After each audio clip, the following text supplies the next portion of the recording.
In November 1930, a fur trapper named Joe Labelle was traveling through the Canadian wilderness when he made a discovery that would haunt him for the rest of his life. He approached what should have been a bustling Inuit village by Angikuni Lake, home to over 1,200 people. But as he entered the settlement, his blood ran cold. Every single person had vanished. Not just missing, vanished. As if they had simply walked away from their lives in the middle of an ordinary day, leaving behind a mystery that remains unsolved nearly a century later. Welcome back to Top X Scroll, where we dive deep into the world's most perplexing mysteries. I'm your host, and today we're traveling to the remote wilderness of northern Canada to investigate one of the most baffling mass disappearances in recorded history. The Angikuni Lake incident challenges everything we think we know about human behavior, survival, and the very nature of reality itself. What could cause an entire community to abandon everything they knew and disappear without leaving a single clue behind? To understand the magnitude of this mystery, we need to paint a picture of life in the Canadian Arctic in 1930. The Inuit village near Angikuni Lake wasn't some temporary camp, it was an established community that had thrived for generations. These weren't nomadic people. They had permanent structures, established hunting grounds, and deep roots in this harsh but beautiful landscape. The village sat on the shores of Angikuni Lake in what is now Nunavut territory, roughly 500 miles northwest of Churchill, Manitoba. This was a place where survival depended on community, where every person had a vital role, and where abandoning the group meant almost certain death in the unforgiving Arctic wilderness. Joe Labelle knew this village well. As a fur trapper for the Hudson's Bay Company, he had traded here many times over the years. He knew the families, the elders, the children. When he arrived that November day in 1930, he expected the usual warm welcome, the familiar faces, the sounds of daily life echoing across the frozen landscape. Instead, he found silence. Picture Labelle's confusion as he walked through the village. Kayaks still lined the shore, perfectly intact. Fishing nets hung where they had been left to dry. In the homes, traditional structures that had weathered countless Arctic storms, he found half-finished meals sitting on tables. Pots still hung over cold fire pits, as if someone had simply stepped away for a moment and never returned. But here's what made Labelle's skin crawl: the dogs. Every sled dog in the village was dead. Not killed by predators, not starved, but dead from the cold, tied to their posts where their owners had left them. In the Arctic, sled dogs weren't just animals. They were lifelines. No Inuit would ever abandon their dogs to die. It would be like leaving your children behind. Labelle searched frantically for any sign of struggle, any clue that might explain what had happened. There were no bodies, no signs of violence, no indication that anyone had packed belongings or prepared for a journey. Personal items remained untouched. Tools lay where they had been dropped. It was as if every soul in the village had simply evaporated into the Arctic air. Deeply disturbed, Labelle immediately contacted the Royal Canadian Mounted Police. What followed was one of the most extensive searches in Canadian history. The RCMP investigation, led by experienced officers familiar with the region, only deepened the mystery. They confirmed Labelle's account in every detail. The village showed no signs of a hasty evacuation, no evidence of conflict, and no tracks leading away from the settlement. But investigators discovered something even more unsettling. At the village's traditional burial ground, they found that graves had been opened from the inside. Ancient burial cairns, stone structures that had protected the dead for generations, were disturbed, their contents missing. In Inuit culture, these burial sites were sacred, protected by both tradition and supernatural fear. What could drive people to disturb their ancestors' remains? The RCMP expanded their search to cover thousands of square miles of wilderness.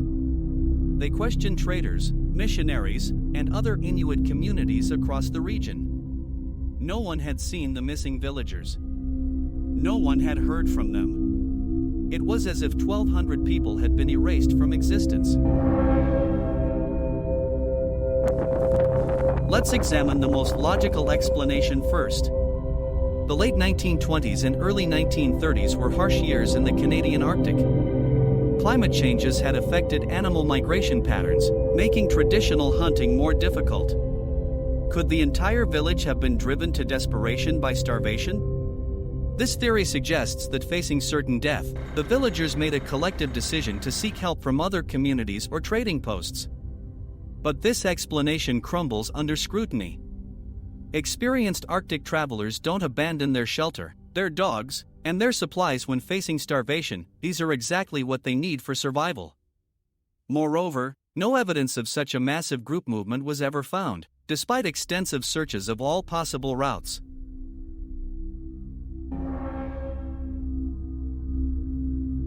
In the months before the disappearance, several trappers and traders reported seeing unusual lights over Angikuni Lake. These weren't the familiar aurora borealis, but strange, geometric patterns of light that seemed to hover directly over the village area. One trader, Joe Labelle, described seeing a great light that moved like no natural thing about 3 weeks before Labelle's discovery. Could these lights be connected to the disappearance? Some researchers have suggested everything from experimental aircraft to extraterrestrial visitation. While this theory captures the imagination, it raises more questions than it answers. Why would anyone or anything take an entire village? And why leave everything else undisturbed? Perhaps the most psychologically intriguing theory involves mass hysteria or religious fervor. Could a charismatic leader or shared vision have convinced the entire community to abandon their homes for some promised salvation? This theory gains some credibility when we consider the disturbed graves. Perhaps the villagers, driven by some apocalyptic vision, decided to take their ancestors with them on a spiritual journey. The deliberate abandonment of the dogs might have been part of a ritual cleansing, a rejection of earthly attachments. But again, we face the same fundamental problem. Where did they go? Even the most devoted followers leave traces when they travel in groups of over 1,000 people through harsh wilderness. One of the most unusual theories suggests that the villagers didn't leave the area at all, they went underground. This theory points to the region's complex geology, including limestone formations that could contain extensive cave systems. Proponents argue that the villagers might have discovered or been led to a vast underground shelter, either natural or artificial. This could explain why no tracks were found leading away from the village. The disturbed graves might indicate they relocated their ancestors to this underground sanctuary. While geologically possible, this theory struggles with practical considerations. How would over 1,200 people survive underground without outside supplies? And why has no evidence of such a massive underground community ever been discovered? What makes the Angikuni Lake mystery even more disturbing is that it wasn't isolated. In the years following 1930, several smaller Inuit communities across northern Canada reported similar vanishings. Never on the same scale, but following the same pattern: people gone, belongings left behind, no tracks, no explanation. Could there be a connection between these disappearances? Some researchers have mapped these incidents and found they cluster around certain geographical features: large lakes, specific geological formations, areas known for unusual electromagnetic phenomena. But correlation isn't causation, and the pattern might simply reflect the harsh realities of Arctic life in the early 20th century. After nearly a century of investigation, debate, and speculation, what can we say with certainty about the Angikuni Lake disappearance? The truth is, we may never know exactly what happened to those 1,200 souls.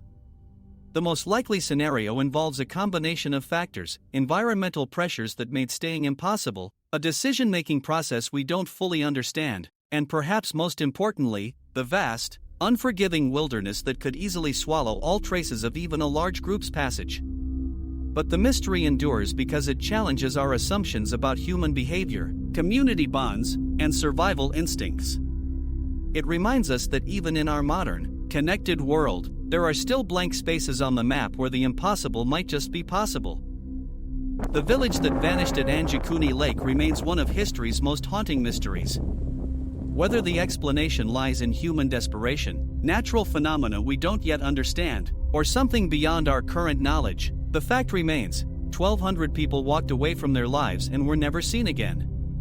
As you go about your daily routine today, consider this: what would it take for you to abandon everything you know, everyone you love, and walk into the unknown? And if an entire community could vanish without a trace in 1930, what other mysteries might be waiting in the world's remote corners? What do you think happened at Angikuni Lake? Share your theories in the comments below, and don't forget to subscribe for more mysteries that will keep you questioning the world around you. Until next time, keep wondering.